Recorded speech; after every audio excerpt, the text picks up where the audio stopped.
तो वीरदेव सिंह बघेल ने उस सेवादार से कहा कि भक्त सिकंदर लोधी दिल्ली के बादशाह आए हैं और हमने कबीर जी से मिलना है, क्या आए हैं भगवान?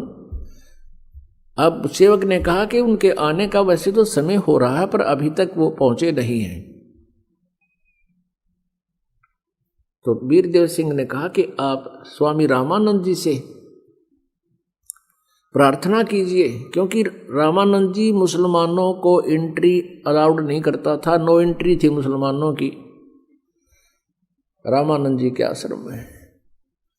और वीरदेव सिंह बघेल ने कहा कि आपको अंदर नहीं जाने देंगे, तो राजनीति भी साथ रहती है इन लोगों के, इसलिए उस सेवक से सीधा ही कह दिया कि अंदर से आदेश आप पर ले लेगा यूं।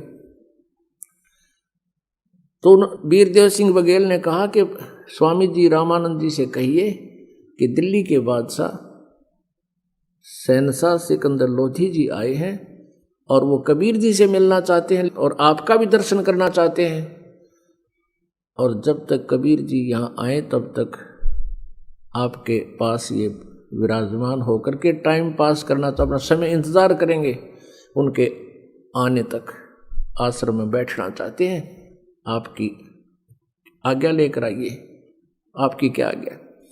अब सेवादार गया, ऐसे गेट के साथ में ही उनका बाहर आसन लगा हुआ था पेड़ों के नीचे, रामानंद जी का जो गेट से 50 फुट की दूरी पर मुश्किल से होगा, लेकिन था साइड में, सामने दिखाई नहीं दे रहा था। तो जैसा ही सेवक ने जाकर कहा कि हे स्वामी जी, ऐसे ऐसे दिल्ली के बादशाह सिकंदर लोधी आए हैं और आपके दर्शन करना चाहते हैं और कबीर जी से मिलना चाहते हैं, जब तक कबीर जी आओ तब तक आपके यहाँ आश्रम में आपके पास बैठना चाहते हैं, आपकी जो आज्ञा हो। अब रामानंद जी ने कहा कि मैं इन मलेच्छों को, काफिरों को, मुसलमानों को अपने आश्रम में अलाउड नहीं करता, कह दो सिकंदर को बाहर इंतजार कर लेगा। अब ये बात सिकंदर ने भी सुन ली, क्योंकि साथ में बैठा था रामानंद जी। उधर से आकर के उस सेवक ने बता दिया कि स्वामी जी ने मना कर दिया कि हम मुसलमानों को अपने आश्रम में प्रवेश नहीं करने देते, ये मांस खाते हैं। अब सिकंदर लोधी तो वो भी शब्द सुन रखे थे कि इन काफिरों को मैं अलाउड नहीं करता।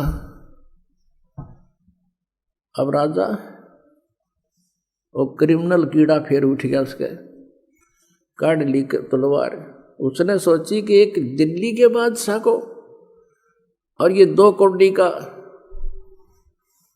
एक ऋषि ऐसे पेश आ रहा है, तो अन्य के साथ इसका क्या व्यवहार होगा।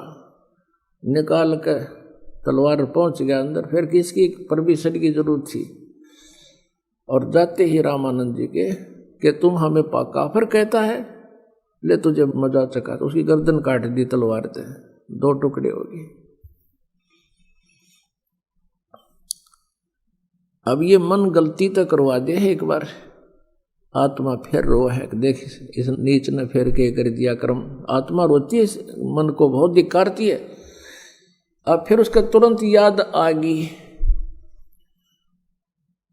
सिकंदर लोधी कहने लगा, वीर सिंह मैं बहुत नीच आदमी हूं, देख मेरे किसे खोटे कर्म लग रहे हैं। आया था अपना दुख निवारण करवाने के लिए, और देख गुस्से में आकर मैंने महात्मा की हत्या कर दी। अब कबीर जी भी मुझे राहत नहीं देंगे, क्योंकि मैंने उनके गुरु को मार दिया।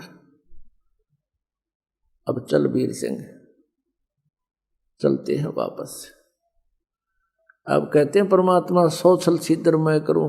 अब फिर वो न्यों भी डर गया कि कबीर जी बहुत पहुंचे हुए महापुरुष हैं, और उन्होंने यदि तुझे श्राप दे दिया तेरी और बिरानवाटी होएगी। अब जो ही वो आश्रम से दोनों राजा बाहर आए, सामने से कबीर परमेश्वर आश्रम में आ रहे हैं। अब वीर सिंह जी ने देखा आगे भगवान, तो अब वो शिष्य था उनका, दंडवत प्रणाम किया और कहा राजा से कि ये आगे भगवान, ये आगे है कबीर जी। अब सिकंदर लोधी की तो घीघी बंद रही थी, अगियो आगे आगे थे, मर गया तू तो। अब एकदम डरते ने उसने भी दंडवत प्रणाम किया। और पुण्यात्मा परमात्मा से लाभ उसी समय मिलता है जब हम अति अधीन हो जाते हैं।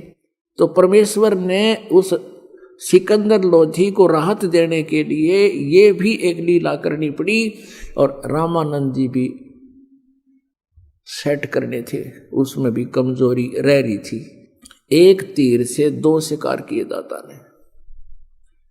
सिकंदर लोधी यदि विनम्र नहीं होता, जैसे कबीर जी आते हैं और वो सीधी बात करो खड़ा खड़ा, मैं बहुत दुखी हूँ, मुझे राहत दे दो, मेरा इलाज करो, जैसे आम वैद्यों को बुलाता था, वैद्य नीचे बैठते थे, वो सिंहासन पर बैठता था। अगर ऐसे प्रभु के सामने वो एक्टिंग करता तो मालिक उसको कोई राहत नहीं देते। अब अति अधीन दीन हो प्राणी, वह को कह ये अकथ कहानी। अब दोनों दंडवत किए हुए सामने, काशी नरेश और पूरे भारत का राजा, परमात्मा ने झुक के दोनों के सिर पे हाथ रखा, मुकुट समेत दंडवत प्रणाम कर रहे हैं, और परमात्मा ने उनके दोनों के सिर पे हाथ रखा आशीर्वाद वाला, और कहा इस गरीब के पास ये दो नरेश आज कैसे आगमन हुआ। अब सिकंदर लोधी खड़ा होकर आंखों में पानी भर के ये कहने लगा कि हे प्रभु, जिस उद्देश्य से हम आए थे आपके दर्शनार्थ, वो तो आपके सप्रस मात्र से मेरा दुख दूर हो गया। परमेश्वर ने यूं ही कहा था हाथ रख के कि ये दिल्ली के बादशाह और काशी नरेश आज कैसे आगमन हो गया दास के पास। तो ऐसे हाथ रखते उसका रोग ऐसे छू मंत्र हो गया जैसे कदे बीमार नहीं था। एकदम राहत पूरे शरीर में, बिल्कुल खुशी की लहर दौड़ गई। और सिकंदर लोधी ने समझ लिया ये तो अल्लाह आए हैं, चरण पकड़ दिए और कहने लगे प्रभु मुझे माफ कर दो, मैं बहुत नीच आत्मा हूँ, मैं बहुत पापी प्राणी हूँ। अब परमात्मा के सामने यो मन भाग जाता है, संत पूर्ण हो तो मन बकवाद छोड़ देता है और आत्मा उभर आती है। आत्मा विनम्र है, ये मन दुष्ट है, इन दोनों का संयोग है। काल ने इसका अपना एजेंट इसके साथ छोड़ रखा है कि ये इसको पूरा प्रताड़ित करना है, मेरे पाप करवाने हैं। और परमात्मा की भक्ति से फिर ये मन रहता तो साथ है लेकिन अनुकूल हो जाता है। अब परमेश्वर ने कहा क्या बात है कि भगवान आप जिस उद्देश्य से मैं आया था वो तो आपने मेरा आशीर्वाद से मैं ठीक कर दिया, मेरा कहीं ट्रीटमेंट नहीं होता, लेकिन मैंने एक जुल्म कर दिया और आप मुझसे नाराज हो जाओगे और वो रोग मुझे फिर लगेगा, मैं इसलिए डर रहा हूँ। परमेश्वर ने कहा क्या कारण है, उसने सारी कहानी बताई थी। कहा प्रभु हमने आपके इंतजार के लिए आश्रम में प्रवेश चाहा था, स्वामी जी ने हमें अभद्र तरीके से पेश आए और बहुत कटु वचन बोले और मेरे अंदर ये राजपाट का नशा, ये मेरा दुश्मन मेरे साथ था और भगवान मुझसे भारी गलती होगी, मैंने आपके गुरुदेव की हत्या कर दी। अब उसके मुंह की तरफ देख रहे थे सिकंदर लोधी कि अब ये गुस्सा हो जाएंगे और फिर मुझे श्राप देंगे। तो परमात्मा ने कहा कि सिकंदर कोई किसी को नहीं मारता। अब स्वामी जी की मृत्यु आप ही के हाथ से थी, यह संयोग था इनका, आज इनकी मृत्यु होनी थी और आपसे ही होनी थी, इसके प्रारब्ध में थी। और आजा कोई बात ना, एक काम करना, अब ऐसे मत जाना, इसका अंतिम संस्कार करवा के जाना, नहीं तो आपको जनता बहुत भला बुरा कहेगी।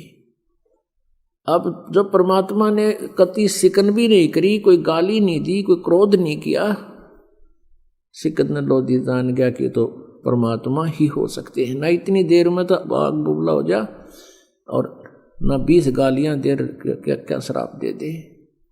लेकिन कबीर परमात्मा वो सुख सागर हैं जो दुख नहीं दे सकते, क्योंकि उसको मालूम है सभी आत्मा मेरी है, किसने श्राप दूं और किसने ना दूं। अब जो ही अंदर गए तो देखा कि स्वामी रामानंद जी के 2 टुकड़े हुए पड़े हैं और गर्दन धड़ से अलग पड़ी है। सभी उपस्थित आश्रम के भक्त कहने लगे कबीर जी को कि भगवान के आज सिकंदर लोधी ने अपने गुरुदेव की हत्या कर दी। सिकंदर थोड़ा पीछे रह गया था, परमात्मा शीघ्र अंदर आ गए थे। परमात्मा कहने लगे, अरे आपको इतना भी ज्ञान नहीं, संत कभी मरते हैं? कहते देही को सतगुरु कहिए सब धुंधर ज्ञान, और 4 दाग आवे नहीं उसको सतगुरु जान। ये देही सतगुरु नहीं, इसके अंदर जो आत्मा है उसमें जितनी भक्ति कर ली वो आत्मा 4 दाग में नहीं आती। उनको ज्ञान आधार से संतुष्ट किया। इतने में सिकंदर लोधी फेर आ गया, वह सारे फेर सुकड़ गए। यो फेर आ गया भाई कसाई, ये तो फेर गड़बड़ करेगा। अब सिकंदर लोधी वहां खड़े हुए देख रहे हैं। परमेश्वर कबीर जी ने दंडवत प्रणाम किया अपने गुरुदेव के चरणों की तरफ, जहां पर धड़ पड़ा था और गर्दन थोड़ी दूर पड़ी थी, और फिर उठ करके उनके चरणों को स्पर्श किया कि हे गुरुदेव, आरती का समय हो गया, उठियो गुरुदेव, भगत समाज आपका इंतजार कर रहा है। इतना ही कहा था कि उसी समय वो गर्दन उठ गए, वो शीश उठ गए और उसकी धड़के ऊपर चिपक गया, और रामानंद जी एकदम बैठे हो गए। और सामने क्या देखा, फिर सिकंदर लोधी खड़ा देखा तो फिर कड़वी कड़वी आंख करी। तो परमात्मा कहने लगे, हे भगवान, हे परमात्मा, हे गुरुदेव, ये आपके बच्चे खड़े हैं। फिर वो थोड़ा सा माइंड ध्यान इधर हो गया, और फिर क्या देखा उसने, रामानंद जी ने, कि उसके शरीर से आधे हिस्से से तो खून बह रहा था, रक्त, और आधे से दूध निकला हुआ पड़ा हुआ था जमीन पर। अब रामानंद जी आश्चर्यचकित रह गए कि अभी दूध कैसे आ गया मेरे शरीर में, खून तो चलो रक्त की तो मान लें बात। तब कबीर जी से पूछा कि हे भगवान, ये मेरे शरीर से आधा रक्त और आधा ये दूध कैसे निकला? अब कबीर साहब कहने लगे, आप तो जानी जान हो, मुझे तो महिमा दे रहे हो, आपको सब पता है, जैसे गुरु जी से जो व्यवहार किया जाता है, और जानी जान तो आप पे थे। वह कहने लगे, पर भगवान, आप जी ने मुझ दास को उपदेश देने के बाद छुआछूत हिंदू समाज की तो बंद कर दी थी। आप सभी हिंदुओं को, चाहे वो किसी जाति का है, सबको नाम देते हो, सबसे प्यार करते हो, लेकिन अभी आप मुसलमानों से नफरत करते हो। हे प्रभु, भगवान के दरबार में कोई जाति मजहब नहीं है, कोई मजहब या जाति बुरा नहीं, इंसान बुरे हो सकते हैं, उनको हम ठीक करने के लिए आए हैं, उनकी बुराई छुड़वाएंगे। आप अभी तक मुसलमानों से नफरत करते हो, आप मुक्ति प्राप्त नहीं कर सकोगे। रामानंद जी के हृदय में जो एकदम ऐसा कुठार घात हुआ, इतना एकदम जख्म हो गया इस बात का कि मैंने तो जीवन ही मोक्ष के लिए लगा रखा है और मेरा मोक्ष नहीं होगा, मैं मुसलमानों से नफरत करता हूँ। उसी समय खड़े हो गए और खड़ा होकर सिकंदर लोधी को सीने से लगा लिया रामानंद ब्राह्मण ने, और कहा, बेटा, मैं तो घना नीच आदमी हूँ, पहले भी मैं एक ब्राह्मण के अतिरिक्त किसी को मैं अच्छा नहीं मानता था, और अभी भी मेरे अंदर ये दोष था कि मैं मुसलमानों से नफरत करता था। आज मेरी ये सारा भ्रम निवारण हो गया, बेटा मेरे से गलती होगी, मुझे माफ़ कर दे। सिकंदर लोधी ने भी चरण पकड़ दिए, स्वामी जी मैं पापी आत्मा हूँ और मैंने बगैर सोचे समझे ऐसे महापुरुष की हत्या कर दी, मैं महादुष्ट इंसान हूँ। आज मेरा सौभाग्य है कि आज मुझे कबीर परमेश्वर के दर्शन हो गए, मेरी आँखों के सामने ये सब लीला होगी। आज मुझे भी परमात्मा के पहचानने का सुअवसर मिल गया। उस दिन के बाद रामानंद जी किसी भी मजहब, धर्म या किसी भी व्यक्ति से कोई नफरत नहीं करने लगा। और परमेश्वर ने बताया कि स्वामी जी आज आपकी आयु फाइनल थी, आज के बाद आपकी आयु नहीं थी, और अब ये आयु परमात्मा की दी हुई आपको मिली है।